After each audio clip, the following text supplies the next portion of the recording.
There are only buildings less than 1% that are actually designed by architects. We are so influenced by the Western culture.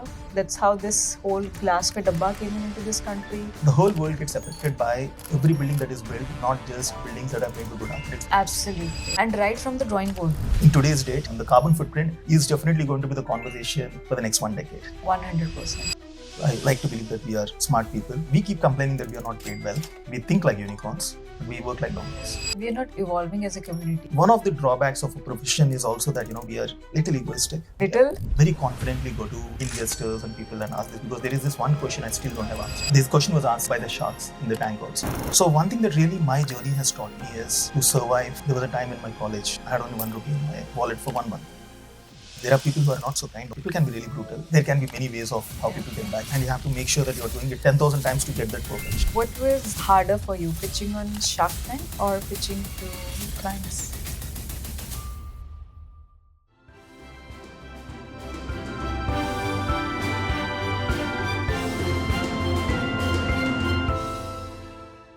Hi everyone, welcome to another episode of High on Design podcast. I am architect Utsav Kamboj, and today we have architect Monish from CoolAnt and Ant Studio. They're a beautiful practice based out of Delhi and a lot of areas.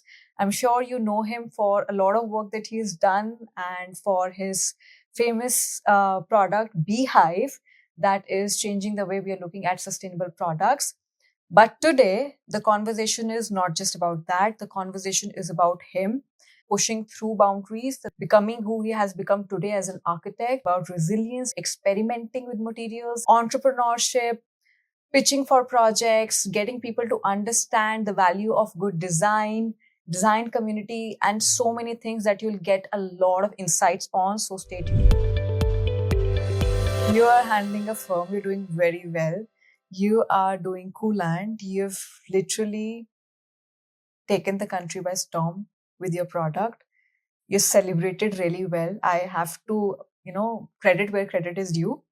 You are a celebrated architect now because of, not just because of the product that you've created, but it was much needed, and the fact that the society is now appreciating for what it is. Abhi tak, we were just talking about it as a community. Now people are looking at the possibilities of what can be done using this local material that you've used, right?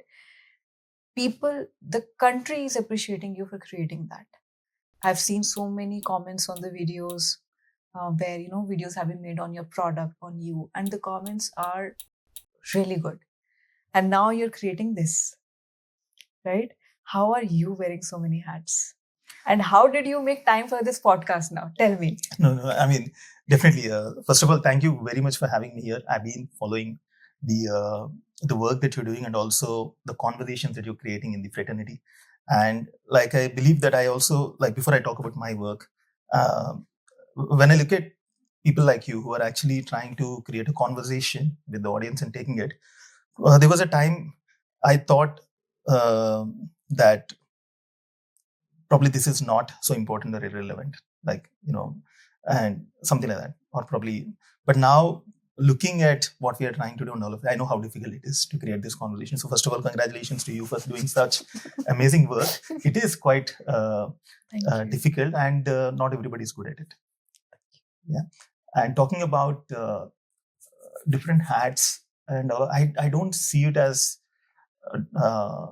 they're given different names, but in the end, I believe that everything is correlated.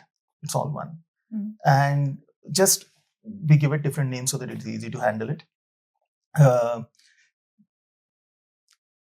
Basically, the way we see our practice is that it's trying to create a sustainable habitat, or working on something, but at the same time have fun with technology, tools, new forms and everything, not to be stuck with a singular mindset. Because end of the day, I see ourselves as a creative studio with a research background, inclination towards research and doing something. Mm. And when we start to adapt it, in a sense, when you want to take it to the masses, initially the mindset was very different.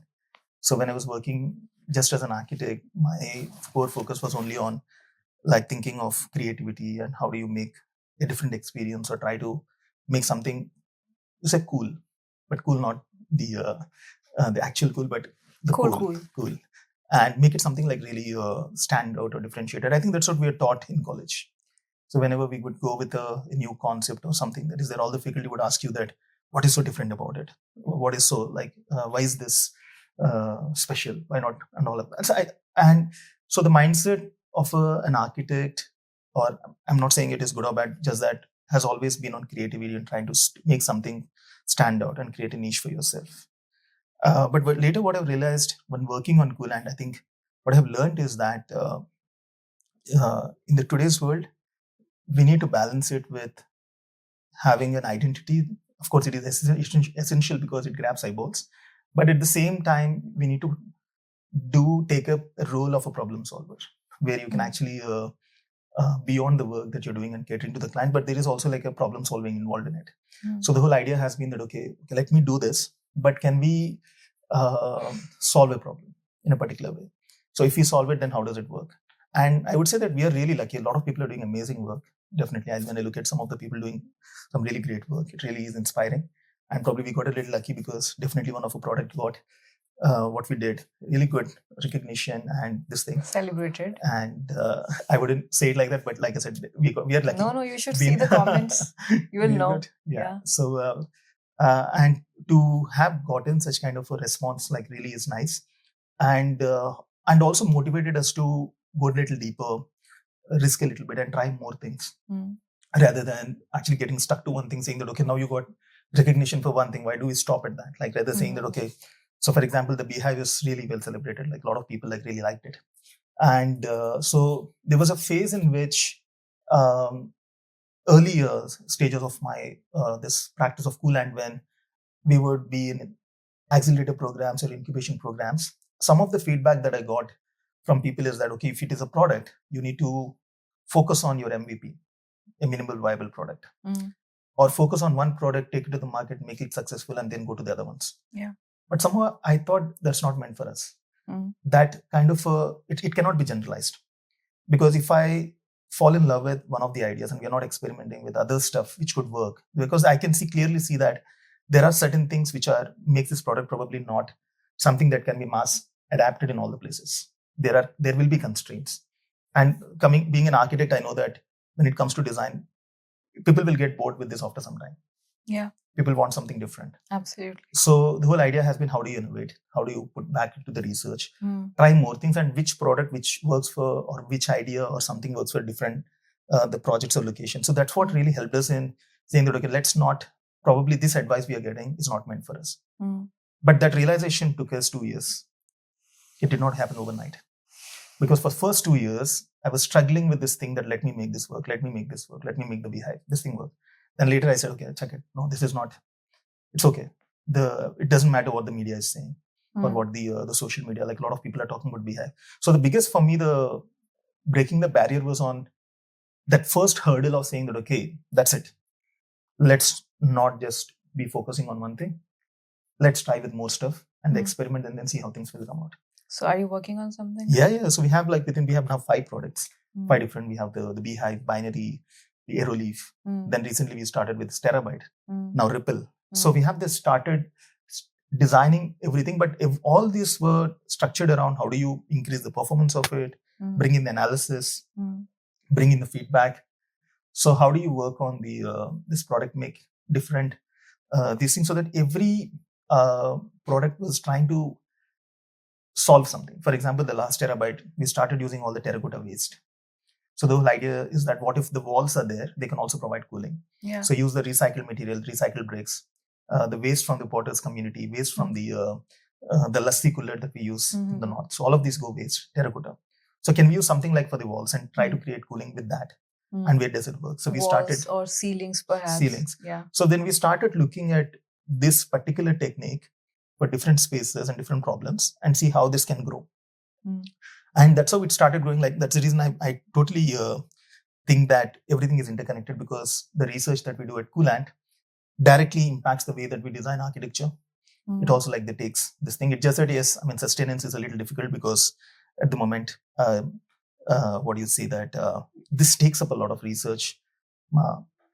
In our team, 50% of the people actually work on CoolAnt, or even more.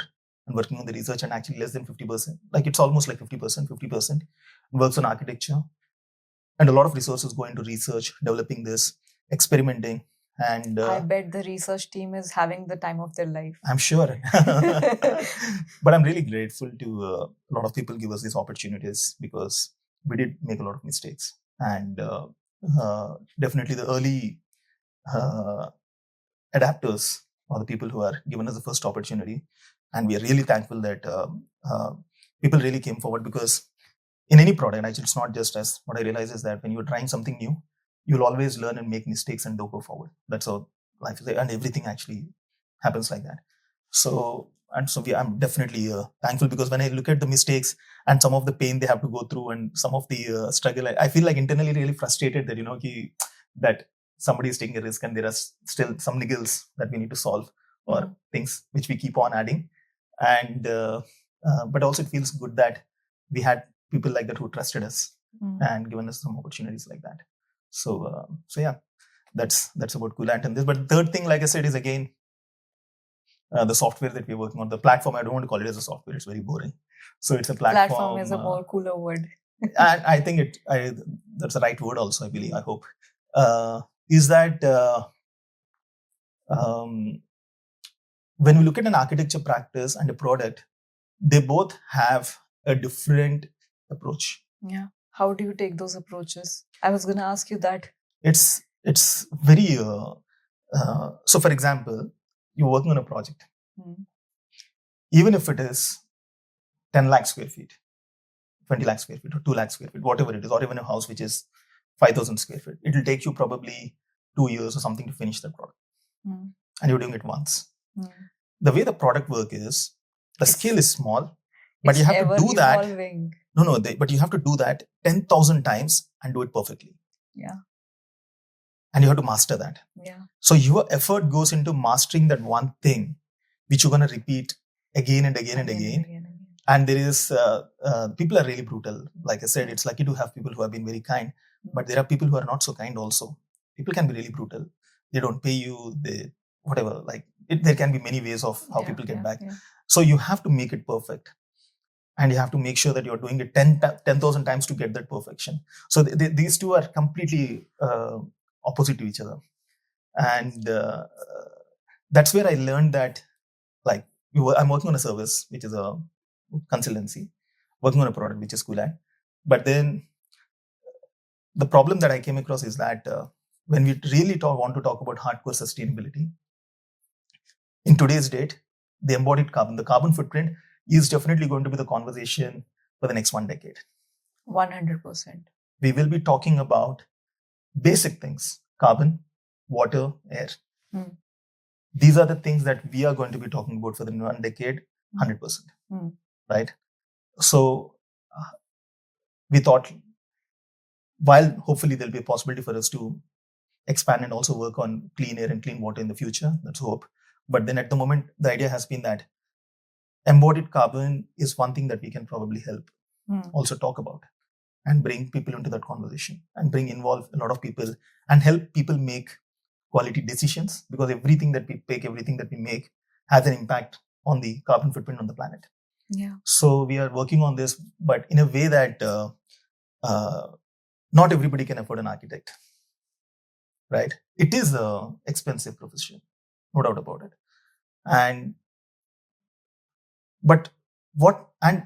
Do you know the stat that in India, and I think this is also globally applicable, there are only buildings, less than 1% of the buildings that are actually made are designed by architects. Yes, I know that. In fact, I've been having this conversation with every guest on the podcast, that why is that and what do you think we can do about it? Exactly. So that's what the whole idea with the platform that we're talking about is that, so what do we do about it? Yeah. Either you continue the same way that you're designing, yeah, or look at other means of approaches where we can take this conversations, this solutions that we're talking about, everything to the masses. The whole point of this is, if we keep talking about carbon emission sustainability just within the community, it's not going to be that effective unless it is taken to the masses. Exactly. And people are educated in such a way that they understand the cost of doing that one thing that they want to do the cost of putting that tile, the cost of putting that marble, the cost of putting a full height window in the south direction, the cost of not having the right person to tell them exactly what to do. Yeah. You know? And I feel as a nation, we are so driven by builders, contractors, whether it's like large scale or small scale. Everything, let's just leave aesthetics aside. We are so influenced by the Western culture. That's how this whole glass ka dabba came into this country, which is not even relevant in this country at all. And it is adding so much, it is consuming so much of our resources for reasons that are actually not valid. Yeah. No, that's exactly the point that we are trying to solve in here, which is that how do you then bring. So it's like this, right? I mean, in the end of the day, when you're talking about global warming, look at the temperatures. Look at this season, and it is changing every year. And the storms, the number of cyclones, it is clearly visible that earlier, 2 decades back, you used to have 2 or 3 cyclones per year, big ones. Now look at the frequency of these the storms and cyclones we are having now, right? And the point is, the whole world gets affected by every building that is built, not just buildings that are made by good architects or bad architects. Absolutely. Right? Every building that is being made in the world will have an impact. Yeah. And right from the drawing board. Right from the drawing board. We look at putting things online. It's stored in a server. Yeah. That is also affecting the planet. Absolutely. Yeah. Absolutely. If we are constructing something is going on, they are taking the Malba in a tractor and it's in the air, that is also affecting people. Absolutely. So the whole idea has been that we can be better organized. I wouldn't say just as a practice. This is what we are trying to do is not for architects. And because I believe that I like to believe that we are smart people, even though that is debatable. But at the end of the day, architecture is for people, right? Exactly. If you're looking at it like that, the whole idea is if we can come up with things where one of the drawbacks of a profession is also that, we are little egoistic. Little, I hope I'm saying. Little is an understatement probably. Yeah. But we don't want to share things. Yeah. Oh, yeah. We like to keep things to us. And we don't really believe in giving it, in the sense that and that comes right since you're in college. You're taught like how to make sure that this guy is going to steal my design or a concept or idea, and we put so much like thought into this whole the design being different and all that. So I said, okay, fine, let's keep that thing, keep it personal, design whatever, it's yours. But what about the other things? What about the rest of the things? Can we, like, when you look at other industries that are flourishing right now and also making good money, let's also talk about that money, business and practice, is that we keep complaining that we are not paid well because we, for a lack of a better word, will work like donkeys.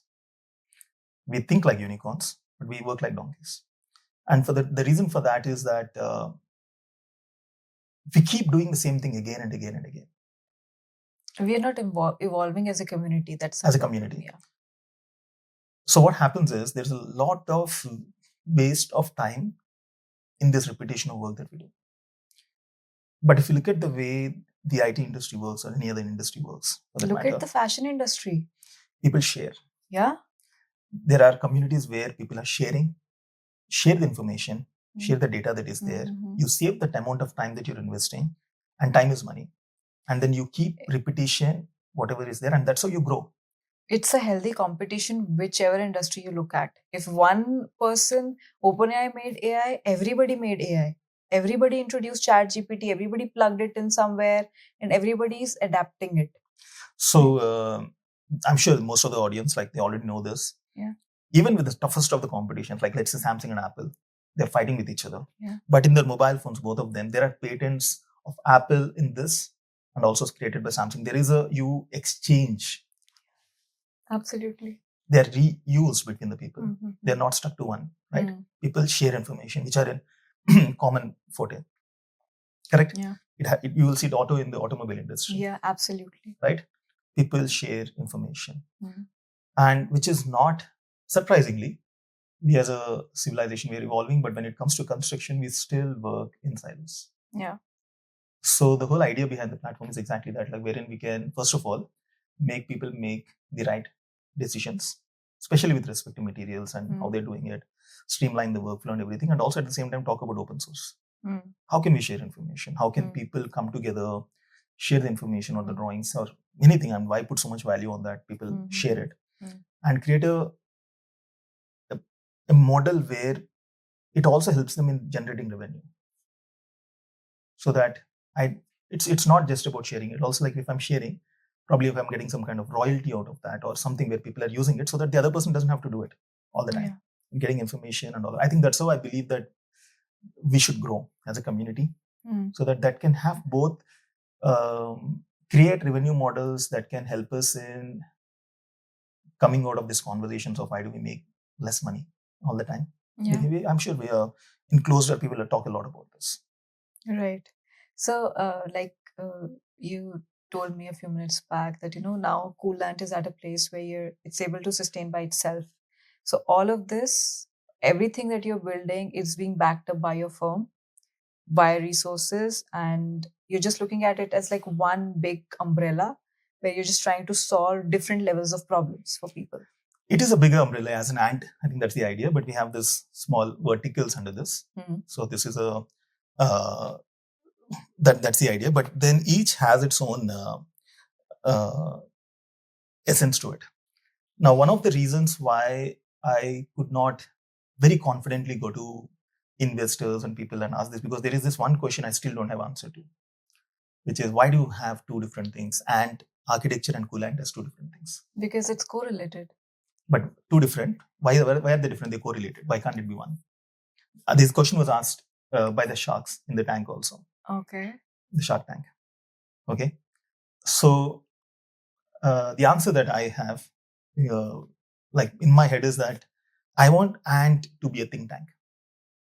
And what do you say, unfiltered and unaffected by any of these external pressures of making money on all of these things. I want it to be independent, a think tank that can keep doing its research, keep creating stuff and all of it, and not to be bogged down by these issues of revenue generation and this and all of that. That's not how I see it. Because product businesses generally bring a transactional pressure into them. Yes. Service businesses are different, and the moment the transactional pressure come in, you think differently. So I'm really afraid that that's what will happen, and that's the reason why I want it to be completely independent, not to fall in that pressure of and driven by external pressures of do this and do that because this is going to give you more revenue and this is going to give you more, like, this is how it should be.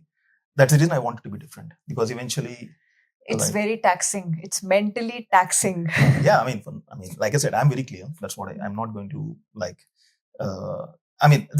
Trust me, I must admit, like a lot of people who are interested in this, and I try to explain them this, and not many people buy it. So probably when the day that we come across people who believe in this, that I have these two things different because I don't want to merge them, because I want this to be completely driven by its own identity, or maybe at a later stage at CoolAnt we'll go to a certain extent that we'll have that kind of a freedom and less pressure to saying, okay, you do this, you do that and all, so that this can grow on its own as a think tank, and CoolAnt can continue to prove itself to be successful and all.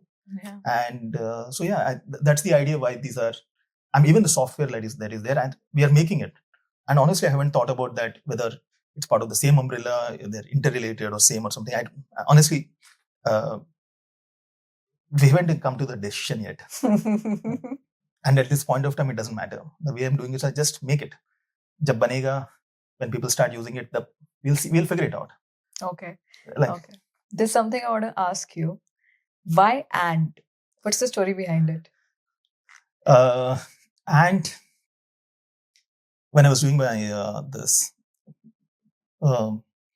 program on advanced technologies and robotic fabrication in Spain, I remember there is this evening when I was walking with one of my friends and talking about this, the future of how things will be with robotics and how this robotics can actually play a different role. I was also proposing this as a program and so on.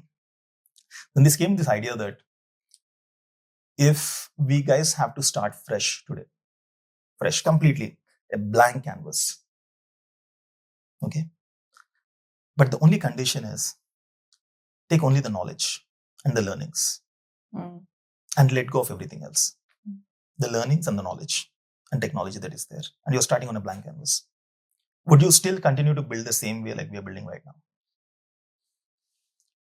Nope. So what will you do? Okay, so that's how it started. That's how it started. So I started thinking that, because I also was part of this program and all, should we be building these boxes and buildings like, this things, or should we go back in time, make sculpt landscapes, Mm. cave them out? You have technology like scooping out landscape and creating these beautiful structures. Mm. Embed yourself into this, Mm. building with landscape and sculpting landscapes to carve out these beautiful spaces like ants do. Mm-hmm. Yeah. Ant hills and all of it. Oh, that's how Right. it came out. So that's where the ant came out. Thinking that if you do it and create this beautiful ant hills and you're sculpting, you're taking everything from scratch, but not as a caveman. Take everything that is there, and what's the future going to be? So that's how the ant came in. That's a very interesting story. Thank you. So, since the very beginning, since you started your firm, started taking projects, the whole design philosophy is using the tech, using nature. When you started, how was it when it was within your like first 5 years? Did people understand your vision? Did people understand and appreciate your approach? Was it hard? There is one thing that I did, and with confidence I can say that it worked for me. I'm not sure if it worked with everyone or not, but I was very clear that this is the kind of work I want to do in the future. Mm. But sometimes what happens is, when you get a project, you don't have 100% control when you're starting off. You don't. So I would negotiate with the clients and tell them that, okay, this is there. And I would show some ideas and sketches to people. And some of them, they're like 100% crazy, and some of them are 5%, 10%, 20, 30%, whatever, like the number would vary. But as part of the negotiation with the client, I would tell them that, okay, try to convince based on what kind of mindset they have, how much tolerance they have to experimentation. The negotiation would be, okay, let me do this part exactly the way I want to do it. No questions asked. Oh, and they would be okay with that? Just a small part of it. Let me do Okay. this. 5 to 10%, 20%, depending on how much their tolerance is. So what was that 5 to 10% that you asked them to do? For example, the first one was a kinetic staircase. So the rest of the house, they're like, "Ye nahi ho sakta, don't do this, don't." I said, okay, I'm going to make it like a sculpture. So, but you give me full free hand on this. I'll make something for you, like that's completely on me. And you allow me to do this, and the rest of it, we will work out something nice, not that everything else, but let me do this my way. And what I did is, I only started showing people that part of the work that I think was good for me, not the rest of it. There are projects I have even done housing project in the beginning. I haven't shown like a 2-acre housing project. It's nice. The spaces I'm really happy with at that point of time, whatever is there. But there's a tall 70 feet sculpture that I made on the wall. Now, in the entire housing project, which is 2 acres, I showcased only the sculpture on that, but not the rest of the project. 2 acres. I worked for 2 years on that. I did not show the rest of the project. It's there on the website. How did that turn out? So people started recognizing me for the artworks and installations and all. People started coming me for the work that I show to people, right? So if I may add to this, you were trying to speak to one specific segment of people who would understand and appreciate art. Art, anything, whatever I believe that is good. It could be art. Not dabba. Not boxes. I'm saying whatever I believe in. It could be art, it could be installation, it could be a building with a particular form and all that. My conversation with people was, okay, this is what I really want to do. And slowly what happened is the 10% became 20, 20 became 30, 30 became 40. It's not 100% yet. Yeah, it will never be. But I think the smart thing that you've done here is you spoke to specific people instead of speaking with everybody. That was a very smart message. Because this is the way, I was very clear that this is the work I want to do and this is the kind of people I want to connect with. It's okay. And I was very clear that I'm not going to be targeting this 100% of the people. They're not my audience. Not like I'm not desperate for... I want the right people. And not to get a lot of work, but get only this kind of work. Yeah. So yes, that was the objective. Okay. And how much time did it take for you to actually attract the right kind of people in? See, sometimes it's just word of mouth. For example, this staircase that I did, one thing leads to another, and somebody saw this and asked me to do this installation for a factory, saying that, hey, this is there, can you do this? I said, yeah, why not? I'll take it up. Small, big, doesn't matter. On one side, I'm doing this very small, tiny installations, and one side, there are these big housing projects and all at the same time. I did not say no to either. I said both of them are good for me. Okay, but what is, if you had to pick your favorite? The Like I said, installations look or at the it. spaces? No, for me, both of them are really important right now. No, you have to pick one. Your favorite. Honestly, my favorite is yet to come. I wanted to create spaces, always imagined that when people go into a space, it could be an installation or something, it should be like, it should create an emotional interaction with the people. Like it should speak to you. It speak to you. And I still think it's in the making. I cannot say that any of my work reached that level so far. But as a designer, we're always evolving, right? Yeah, but yeah. I'm really think that, like I said, I always have this mental image since I was in college that you should get into a space and like wow, just be like wowed by it. Just that wow factor. I'm still searching for that. I think what you've done with CoolAnt, it has changed you as a person, I'm sure. Absolutely. It has added a lot of versions, a lot of layers to you.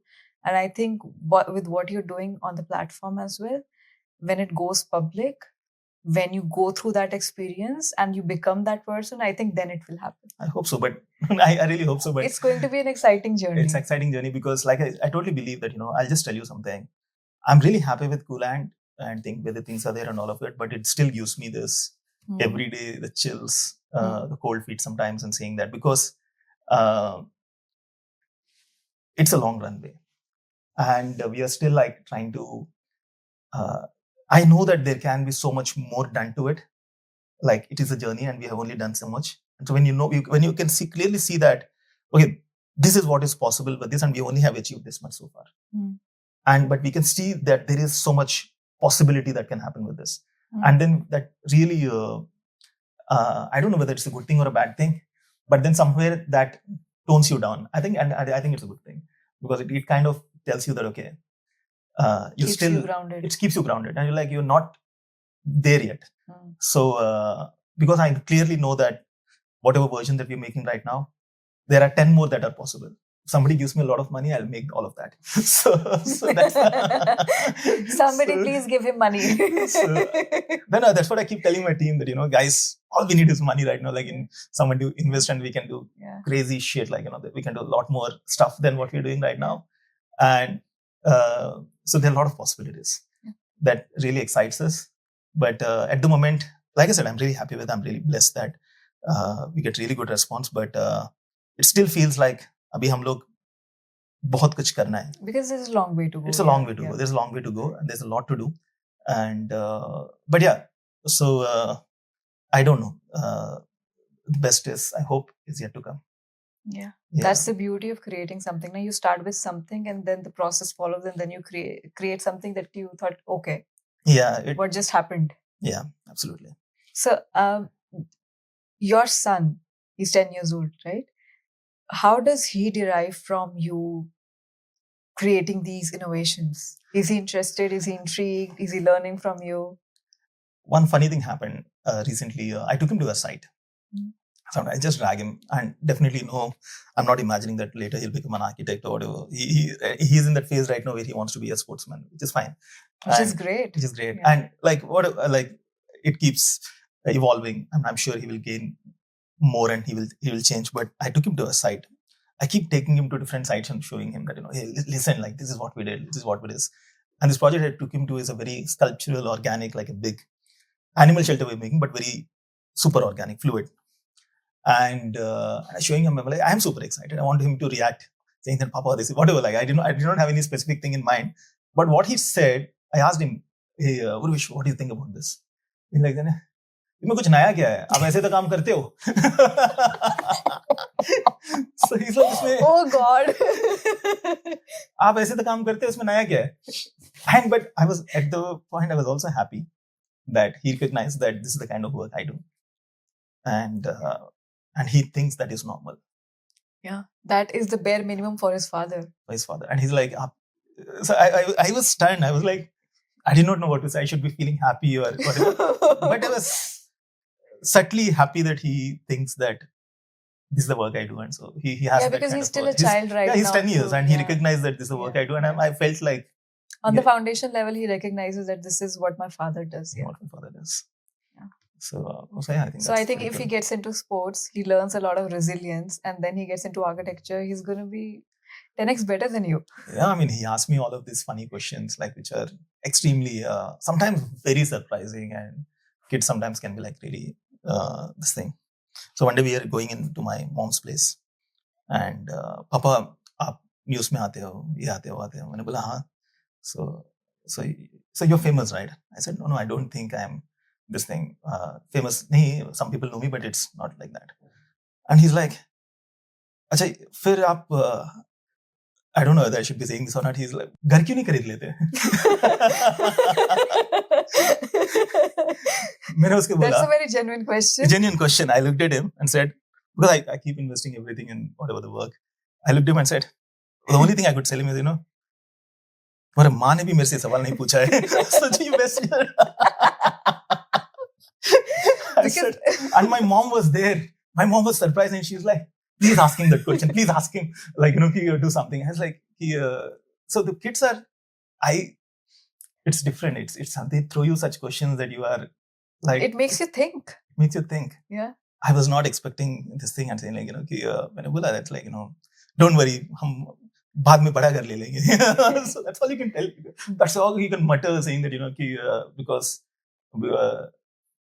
we don't even know if he's going to stay here or he's going to be somewhere. I know, but I'm just thinking that, at the moment with the work and everything, the priorities are different.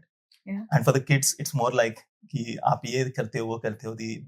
Sometimes we think for them, they are the basics. Yeah. It could be the friends, it could be some conversation. I don't know where this conversation came up from, where he heard this or said this or like, इसने क्या बोला है and all of that. But I was like. But your office is in a farm, you said. Yeah, that's a rental thing. Where is it? It's in Noida. It's in Noida, so it's like a proper farm. It's a proper farm, yeah. Where the entire team comes in, works. Yes.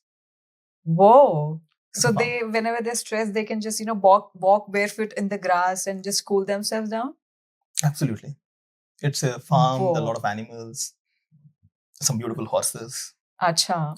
When you said animals, I thought Gaushala sort of a thing. There is a Gaushala, there are ducks, there are dogs, there are horses. And that's where the creativity is coming in. Yeah, I mean, we wanted because a place. It's a holistic workspace then. It is. I mean, definitely places like this have their own basic challenges, but we really love that. I really love it a lot.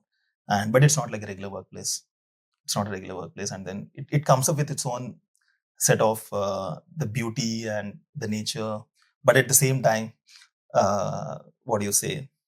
It's not like a regular workplace where you're entering, you have computers and all of that, working. It's not like that.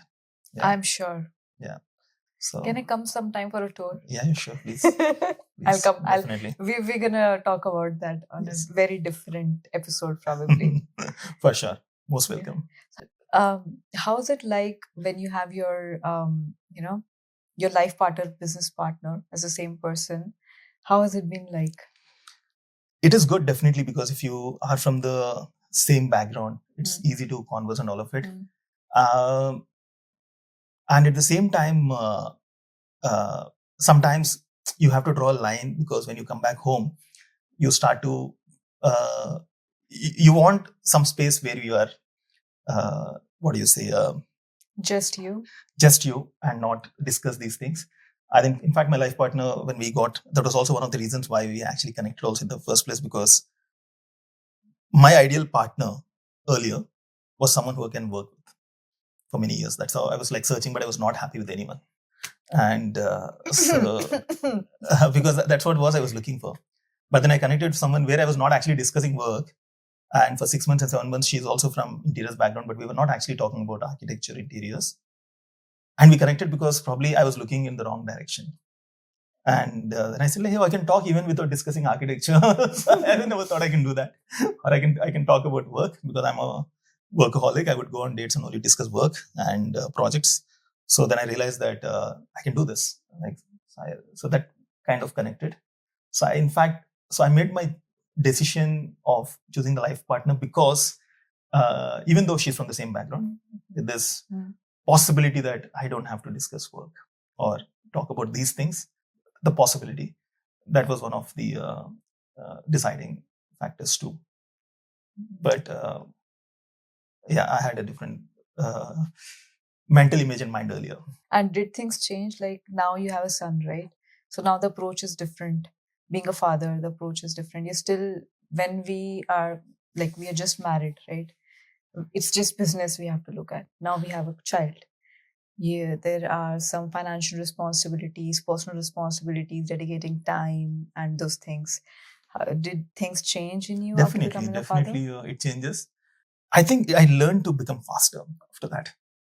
You learn to become more efficient, maybe? Faster. Efficient or faster, rather, I would say. Yeah. And so that you have to define your time bubble, saying that, okay, I need to finish a particular thing within this time, and this is this, and then I have to be back home by this much time. And even though like I travel quite a bit and all of that, it is still not enough what I'm doing. I know that for sure. But still, like whatever the least or the best that I can do, I try to draw these things that, okay, ये मुझे करना चाहिए ऐसा करके. This much time I need to give at home and be a father. Yes. Yeah. And but it is a difficult thing because I travel quite a bit, and it definitely started quite more in the recent couple of years because I started to make conscious effort. So in between when I got married and this, then I consciously reduced that. But in the last couple of years, it started getting a little bit more rigorous and hectic because I also was felt that I should be at this point of time more hands-on in action and to get the best results. So that was a conscious decision, but yeah, it kind of somewhere compromises. I say that it's it's a blend of being an architect and being a father. Yeah, not exactly balance. Yeah, I wish I can dedicate more time and more with him, especially, and give a lot more time. So yeah, now I try to. That's the reason I whenever I get a chance, I take him onto a site or try to at least take him along or whatever. So, but yeah, when I look at my other friends who are probably not as crazy and like this thing, I feel a little bit of guilt that probably I'm not giving enough time. So yeah, but what you're doing, everything comes with a cost, no? Yeah, definitely. So that's always there. So. Yeah, but even if he's coming to you on sites, I think that is going to have a great influence on him. I hope so. Because fathers have a great influence on kids. Kids don't realize it, and fathers should never realize it. Yeah. And this is coming from somebody like me. So absolutely, I think even if he's going on sites, he's still silently learning a few things from you that are going to show up when he hits maybe 20, 21, and then suddenly you're going to see yourself in him. Yeah, so that happens. Yeah, fathers have a lot more impact on kids. I hope so. But like I said, it's a very difficult question, by the way, what you asked. You must have seen that I'm taking a lot of pauses because I feel like, yes, because nobody has asked this question to you before. Yeah, first time.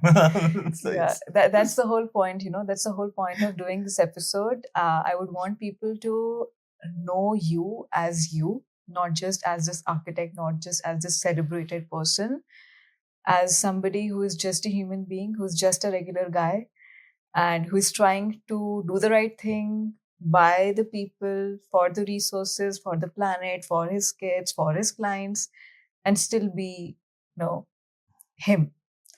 That's the idea of this. Here's something that I'm really liking about you. Honestly, I'm really admiring this. You have an immense amount of clarity with everything. And I'm sure it did not come overnight. Like you said about CoolAnt, about Beehive, it took you 2 years to be like, let's just do this right now.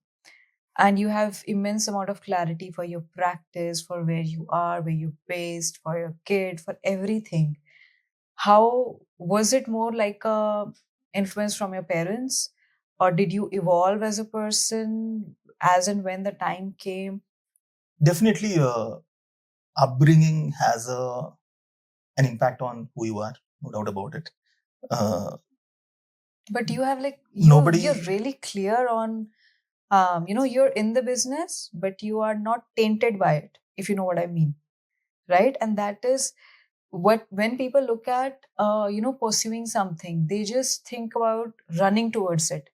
While it's not how fast you run, it's the right direction you run into, and you have that clarity ki this is exactly what I want to do. I don't care what anybody says, right?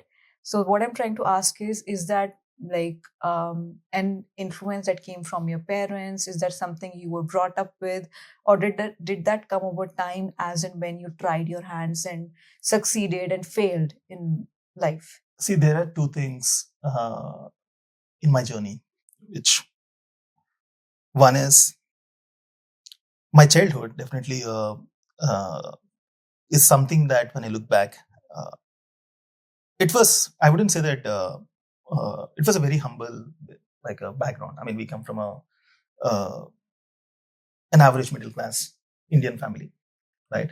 So definitely did not have the luxuries of what probably money can bring you or things like that, right? You have been through that, like So one thing that really my journey has taught me is to survive. There was a time in my college I had only 1 rupee in my wallet for 1 month. I'm not, and there were really good friends who helped me pull me out of this, like to that phase. So there was time and the journey taught me that like you can survive with this thing, and hardship are part of the whole journey. And then if you can been through that, then you realize that one thing is that in that survival you learn how to Find ways. find ways to come out of. So for me now, when I'm even now as an entrepreneur, as a practitioner, ups and downs will be there. Like I've been through a lot of ups and downs in the practice also, like because not every time you find team that is 100% convinced about what you're doing, right? And so cutting short like the whole thing. But then when you have seen that part of in a early stage of your life, you will feel like, okay, for me, I can survive. Isse zyada bura kya hi hoga? Isse zyada bura kya hi hoga, right? You know that you will survive and you'll come out of this some way or the other. And when you know that it's on you, you'll find a way. You'll find a way. Yeah. And definitely, so I think that's one thing that gives me the confidence that I don't have to panic and stick like this, because there are two things, right? I'm definitely not someone who's chasing money or trying to say that, okay, I want to build a $1 billion or like 100. So they'll ask me, what's your expectation in the next 5 years and how big a business and all of that, right? So I try to answer it, but for me, I try to answer it the best way I know that I find the numbers intentional, yeah, right? But honestly, for me, that doesn't matter. It's not the money; it's how you would want to bring change. I wouldn't say the change also. For me, it's not something that when I go to the investors, they ask me this question that how much are you going to make in the next 5 years? And you're not the guy who thinks about money like that. So I'm not the right fit for the investors. Yeah. Because for me, that's important. For me, what's important is how many people are going to use it, not about how much money it's going to make. If you ask me this question in a different way, saying that how useful is going to be a product or how many people it's going to make, I would rather be more happy to answer that. But rather than saying, yeah, ye 5 saal mein, are you going to be a $100 million company or 200 or 500? What's your size going to be and how big a business it is and all of it? I said, like, for me, what really matters is that how big a product this is going to be. Big, I mean scale, not measured purely in the form of unit economics and the value, money. So yeah, because I know that I can survive. I can survive in having, I can do anything to survive, right? Like I strongly believe that when I was in college, I used to think that I want to do this, but I can go to a site, become a contractor or a mason and make money, right? And because when you're at a low point, you'll find any way to, make Vasant, right? Yeah. So me and Vasant, right after college, and we both come from similar backgrounds. So there is this one funny thing. After college, we really struggled and we came back and it's like both of us said, Vasant, Dubai चलते 3 साल पैसे कमा के आते फिर काम करते. This is a conversation. Dubai जाके अटकती है. था this funny conversation, but the way we both are, that never happened. No, that the whole thing is in the head, like that was a mazak joke. Let's do this and all, but inherently the people we are, both of us, the kind of practices we picked to work with, or the practices that we started, the kind of work that we did, was definitely not driven by chasing money. Yeah, him either. Right? So because that's how we people are, that कि जो भी हम मजाक में कहते हैं कि हाँ, because we know the value of money, you want to survive and make some money for the family and all of that, but that has never been the motivation. And it's always the end result. It's the end result. Because if you look at money as a motivation कि मुझे पैसा कमाना है, I think probably a month later it's gonna die. But it's the purpose that keeps you going, especially at the lowest points. Exactly. So if you have the threshold to cross that lowest point, but if you're learning a car, people tell you, if you learn how to learn a car driving slow in a traffic, you can go at a pace that you want to. You should learn how to control a car at the lowest thing. Yeah. Then you are a pro after that. I think that's how even life is. If you know how to navigate your lowest moments in life, then you can take the highway later. I absolutely agree. Is that something that you would also want to, like, your 2 cents of wisdom that you would want to say to people who are graduating now as an architect? I honestly think I'm too young to, I like to believe that I'm too young to say big words of wisdom and all that, but all I can say is have fun, do stuff that is people enjoy doing, be connected with, and not to get too much serious in life. And just enjoy whatever people are doing. That's it. Have fun. So what would be, when you started out architecture, was it like an intentional decision or was it like an accidental thing? It was an intentional decision. Intentional? Yes. And absolutely. How did that inspiration come from? When I was a kid, I used to make this, the only toys that I had were used playing cards. Parents would play the cards and that's all we had to play. So what I would do is take those, create this buildings and spaces and staple them, wrap around with paper, use cotton like a snow, make this huge like places like the whole room, creating these buildings and everything which are like that.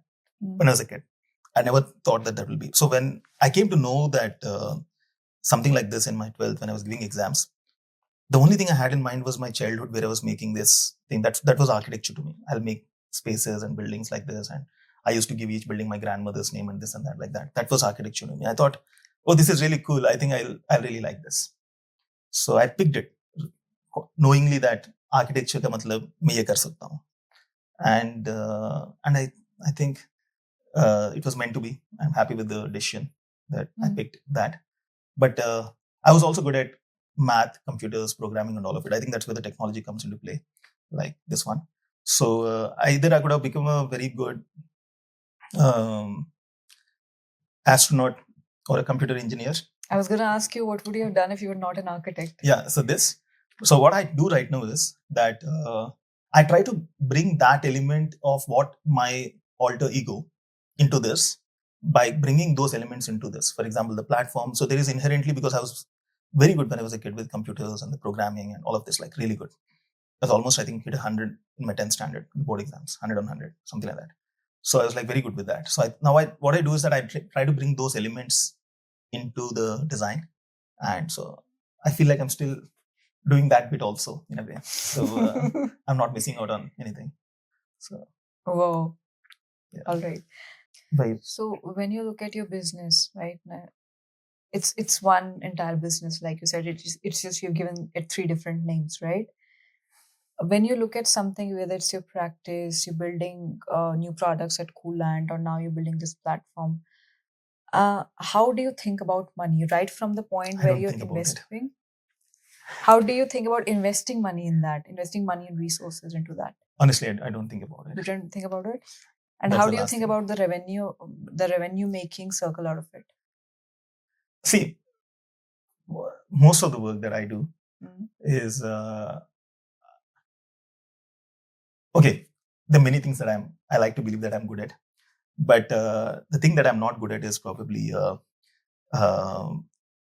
this answer to this is I don't have an answer to that. Okay, because I believe that we work on something and we see a problem and say, okay, yeah, let's do something about it. I think that's the kind of mindset that we go into this. Yeah.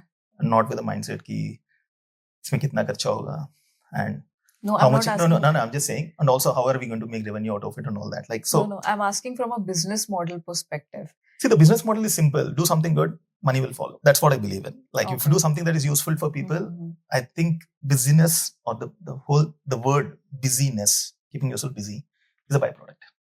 Right.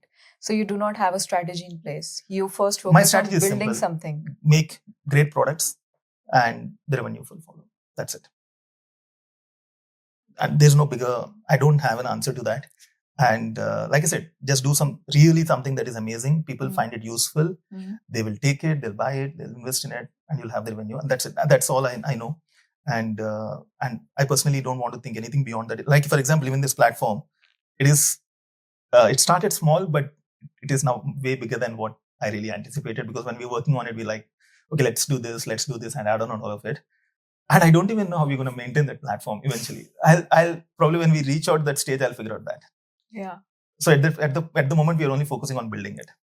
So I don't have all the answers to be. I think that's a great approach to take, because then if we think too far ahead, it gives us anxiety. Yeah. And then it takes that creative, journey out of the picture, and worry more about how we're gonna, outreach and promotions and stuff. So I think that's a great approach to take. I like it.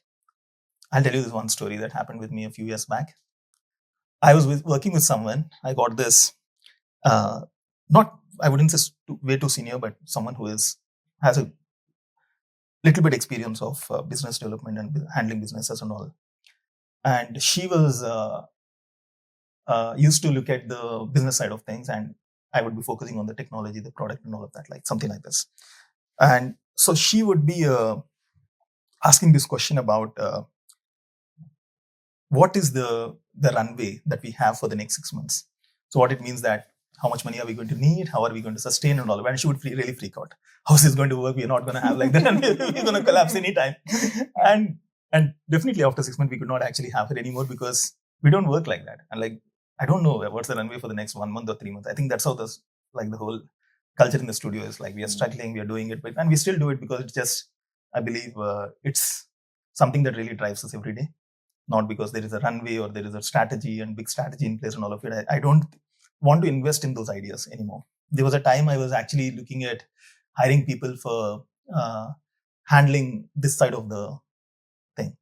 Then I realized, yeah, don't put me in so much stress. When we come there, then we'll figure it out. Let me, at the moment, our strategy is very simple. Make something that is good and useful, and we'll figure it out. How many people do you have in your team? So we are a team of about 25 right now.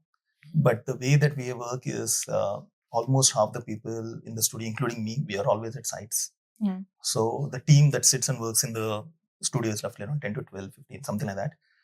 Because most of us are always working at sites. So you're more of a hands-on person, or you're more of a systems person? To let my team handle these things and I can, delegate my time to something else. Not like that. Actually, the way I see is that I try to handle both the ends. Design and the site execution. These are the two ends of the thread. And everything else in between is something that the team can handle it.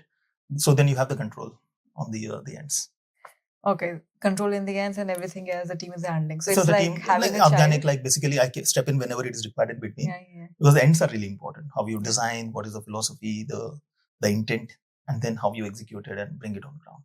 So here's a question that I started with. When you're hands-on with everything, you're partially there, technically speaking, right? And it's important to be partially there. And you're also traveling at so many places. You're also doing so many conferences, workshops, speaking events, making products, and you're here. You only have 24 hours in a day. Especially the speaking engagements and the travel for conferences. I've been, in the last 1 year, I've been very selective about it. And because I realized that there was a time last year where I was doing a lot of talks, conferences, attending these events and all of that. But then now I travel quite a bit, but I travel for work. I travel some of the conferences, especially where I feel that my voice has a certain value in it. And so I become a little selective. So now I don't travel for those a lot. That's a conscious decision not to. And in fact, probably I started to realize the value of my time in a better manner than what I was doing earlier.